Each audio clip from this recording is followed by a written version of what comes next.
अस्सलाम वालेकुम दोस्तों, मेरा नाम है नवीद अली और आप देख रहे हैं ला लीगल यूट्यूब चैनल। दोस्तों आज की वीडियो में हम शॉर्ट लिस्ट पे बात करने वाले हैं। जी हाँ दोस्तों, आप नेवी के सेंटर से जाके टेस्ट दे के आते हो, वहां से आप पास होके आते हो, लेकिन आपका नाम जो है शॉर्ट लिस्ट पे नहीं लगता। आखिर क्या रीजन होती है जो आपका नाम शॉर्ट लिस्ट पे नहीं लगता? इस वीडियो में मैं आपको बिल्कुल डिटेल से समझाऊंगा और शॉर्ट लिस्ट किस बेस पे बनती है ये भी मैं आपको बताऊंगा। और बाज़ लोग कहते हैं कि शॉर्ट लिस्ट जो है मार्कशीट के जो नंबर होते हैं वो भी देखे जाते हैं। इस बात की कितनी सच्चाई है ये सब कुछ मैं इसी वीडियो में आपको बताने वाला हूं। अगर आपका नाम शॉर्ट लिस्ट पे नहीं लगा तो अब आपको क्या करना चाहिए ये सब मैं इसी वीडियो में आपको डिटेल से समझाऊंगा। दोस्तों आपसे एक छोटी सी रिक्वेस्ट है, मेरे इस चैनल को सब्सक्राइब करो और साथ में बेल आइकन पे लाजमी क्लिक करो और ऑल कर दो, ठीक है जी। आप नेवी, एयरफोर्स या आर्मी ज्वाइन करना चाहते हैं तो मेरे चैनल को लाजमी सब्सक्राइब करना, क्योंकि मैं इस तरह की वीडियोस अपलोड करता रहता हूं। दोस्तों तो बात स्टार्ट करते हैं जी। आप जाते हो नेवी के सेंटर पे, रजिस्ट्रेशन करते हो, उसके बाद आपको मैसेज आता है रिटर्न टेस्ट का। आप रिटर्न टेस्ट जाके देते हो, रिटर्न टेस्ट देने के बाद आप पास होते हो तो आपको कुछ इस तरह की स्लिप ये स्टैम्प लगा के देते हैं। अगर आप पास होते हो तो आज की वीडियो में मैं आपको ये बताने वाला हूं जो लोग पास होके आते हैं उनका नाम शॉर्ट लिस्ट पे क्यों नहीं लगता, ठीक है। ये नहीं बताने वाला, ये उनके लिए वीडियो नहीं है जो वहां से फेल होके जाते हैं, उनको तो बहुत मेहनत करनी होगी। लेकिन जो लोग पास होके आते हैं बेचारे, उनका नाम शॉर्ट लिस्ट पे नहीं लगता, तो रीज़न क्या होती है आखिरकार, तो मैं आपको बताते चलूँ कि तो दोस्तों बात कुछ यूँ है कि अगर आप मेरे सब्सक्राइबर हो तो आपको पता होगा कि मैं हर वीडियो में बोलता हूँ कि भाई अगर आपका नाम जब तक शॉर्ट लिस्ट में ना आए तब तक आप कन्फर्म मत करना कि आप जो है पास होके आए हो वहाँ से, ठीक है जी। मानता हूँ कि आप पास होके आओ, यहाँ पे सिर्फ में भी आपको स्टेप लगा के देते हैं भाई आप पास हो, लेकिन इस पे जो है इतबार नहीं करना चाहिए। बाद में एक मंथ के बाद वो लगाते हैं शॉर्ट लिस्ट, उसमें नाम लग गया तो फिर कन्फर्म हो जाता है कि नाम वाकई जो है लग जाता है।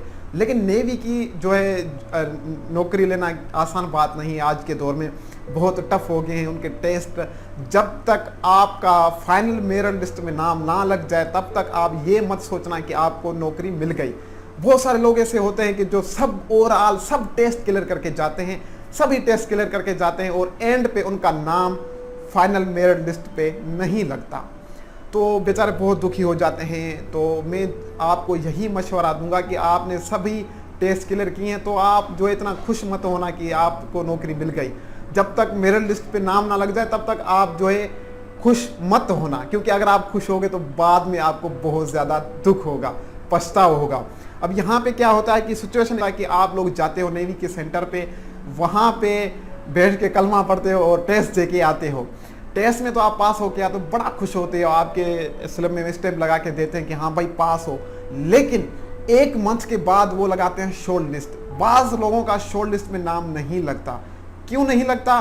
क्योंकि आपके जो है परसेंटेज जो होता है वो कम होता है।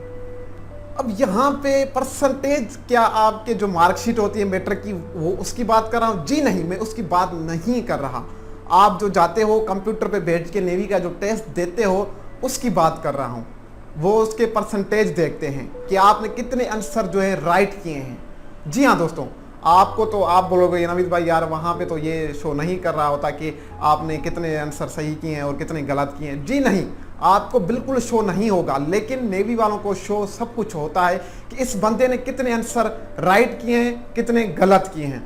अब वहाँ पे क्या होता है कि वैकेंसी का भी हिसाब होता है। अब जिस पोस्ट में आपने अप्लाई किया है, फ़र्ज़ करें वहाँ पे 300 वैकेंसियाँ हैं, अब बनते हैं 600 बंदे, वैकेंसियाँ 300, 600 बंदे पास हुए हैं।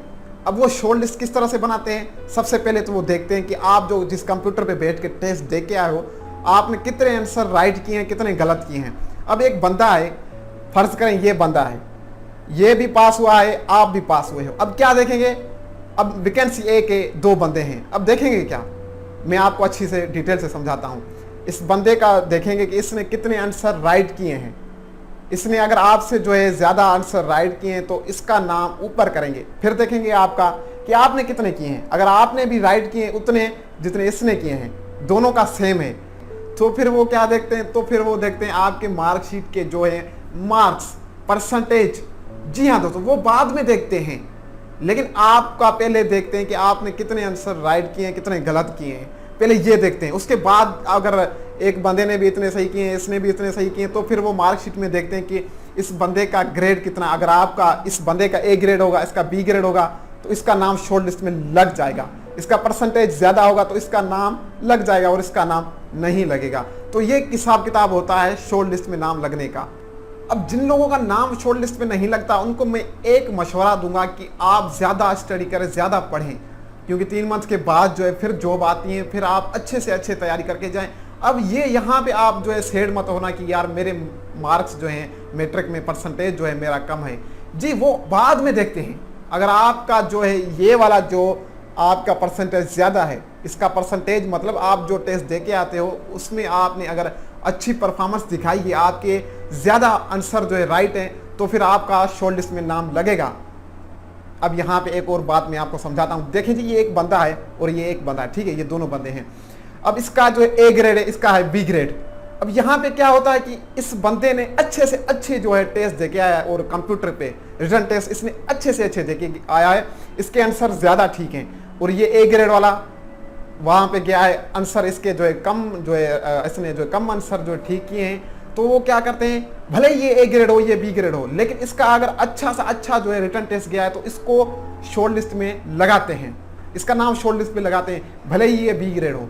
बी ग्रेड का मतलब ये नहीं है कि आप वाकई में बी ग्रेड हो, परसेंटेज की बात कर रहा हूँ, जो आपके मार्कशीट में परसेंटेज होती है उसकी बात कर रहा हूँ। यहाँ पे आप सेड मत होना कि यार मेरी परसेंटेज का मैं क्या करूँ, मेरा दोबारा जाऊँगा तो दोबारा मेरा नाम शॉर्ट लिस्ट में नहीं लगेगा। बिल्कुल गलत बात है। आप दोबारा जाएं, लेकिन दोबारा पहले से ज़्यादा मेहनत करके जाएं।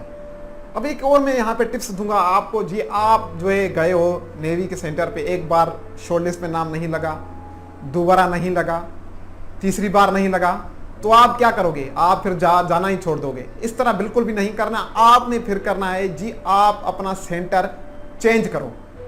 जी हाँ दोस्तों, अब देखिए जी, एक सेंटर पे आप बार बार जा रहे हो, वहां पे आपका शॉर्ट लिस्ट पे नाम नहीं लगता, तो आप सेंटर चेंज करें। जब आप दूसरी बार देखें जॉब आती है, तो फिर आप जो एक काम करें, रजिस्ट्रेशन करने वक्त आप जो है वहां पे सेंटर जब लगाते हो ना, तो सेंटर चेंज किया करो। भले ही थोड़ा दूर हो आपसे सेंटर, लेकिन आप सेंटर चेंज किया करो। अगर आपको नेवी में जाना है तो आप एक सेंटर चेंज करके देखो, तो फिर देखो कि क्या रिजल्ट मिलता है आपको। ये यहाँ पे लोग गलती करते हैं कि एक ही सेंटर पे बार बार जाते हैं, उनका नाम शॉर्ट लिस्ट में नहीं लगता, फिर भी वो वहीं पे ही जाते रहते हैं। लोग, बहुत सारे लोग बोलते हैं यार मैट्रिक की मार्कशीट देखते हैं। जी देखते हैं, बिल्कुल देखते हैं, लेकिन वो बाद में देखते हैं।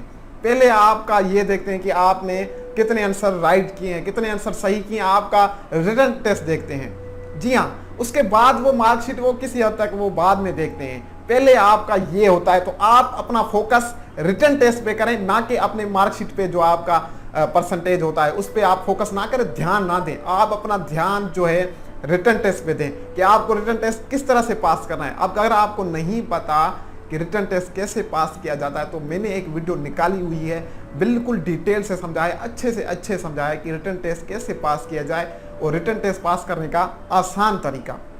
अगर आपके लिए रिटन टेस्ट बहुत बड़ा मसला है, अगर आप रिटन टेस्ट में बार बार फेल होते हो, तो मैं आपको एक सजेस्ट कर रहा हूँ, ये वाली मेरी वीडियो है, ये वीडियो आप लाजमी जाके देख लेना। यहाँ पे क्लिक करोगे तो ये वीडियो आप देख सकते हो, तो ये वीडियो आप लाजमी देखना। मैं मिलता हूँ आपसे अगली वीडियो में। Thank you so much and good bye.